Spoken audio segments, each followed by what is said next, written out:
kuptimin vizual, kuptimin figurativ, njeriu nuk ka lind në një rrugë të rrafsht.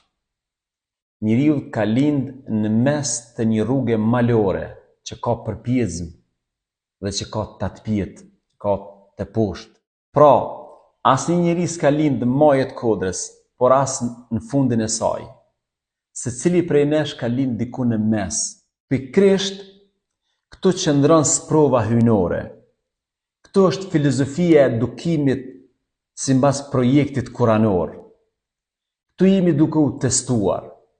A do të ngjitemi lart, a do të vazhdojmë përpjekjen të synojmë majet, apo do të dorëzohemi dhe do t'i nënshtrohemi, si me thonë, rrëshqitjes të poshtë.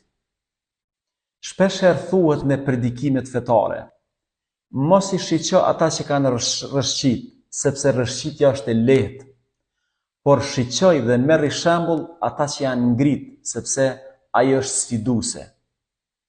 Pikërisht këtë gjë na thet Kurani fisnik. Parafërsisht përshkruhet kjo rrugë. Allahu në Kur'an thot: njeriut i treguam dy rrugë. Ose do të jetë mirënjohës, ose do të jetë mohues.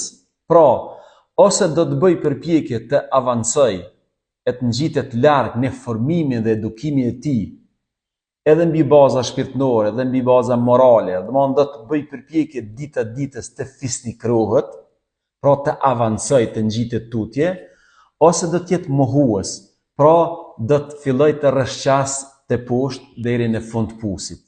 Por ai, pra njeriu, nuk arriti ta kaloj kodrën e vështirë ose pragun e vështirë.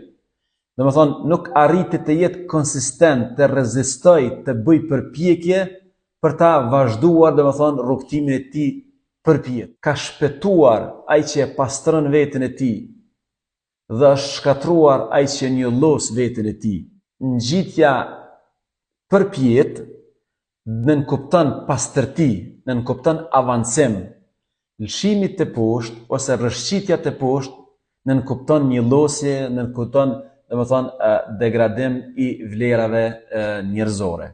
Domethënë, ne jemi duke u sprovuar, jemi përballë dy rrugëve, ose ngjitje përpjet, ose rrëshqitje të poshtë.